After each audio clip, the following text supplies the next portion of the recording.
వస్తాడు, మళ్ళీ ఆయన చెప్తారు.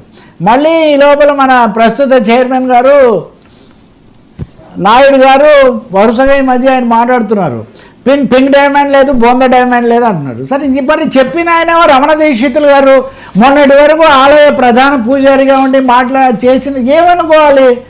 భక్తుల మనోభావాలు విశ్వాసాలు ఎవరు తీస్తున్నారు ఈ ప్రాసెస్లో?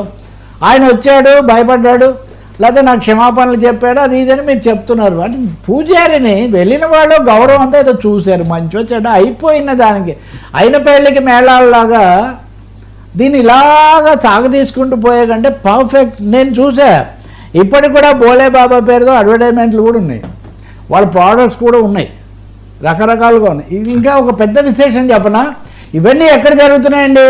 ఉత్తరప్రదేశ్లో, ఉత్తరాఖండ్లో. అక్కడ ఉంది ఎవరండి? మన కూటమి ప్రభుత్వమే. చక్కగా అక్కడి నుంచి ఆధారాలతో సహా తీసుకొని వచ్చి బోనెక్కిచ్చి చేయొచ్చు కదా. ఒక ఐదేళ్లలో కూడా కూటమి ప్రభుత్వం, బీజేపీయే ఉంది అక్కడ.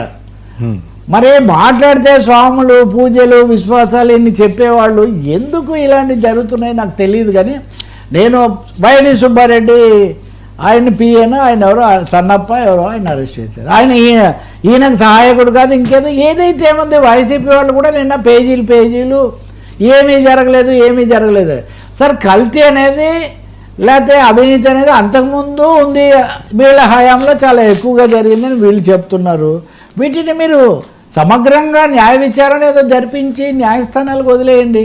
రోజు రాజకీయ వివాదాలుగా నేను గతంలో కూడా చెప్పా, శ్రీదేవి భూదేవి విపరీతంగా కోట్లాడుకుంటే వాళ్ళ మధ్య తట్టుకోలేక వెంకటేశ్వరుడు రాయి అయిపోయాడు, శిలారూపం శిలాకృతి దాల్చాడు అనేది పురాణం.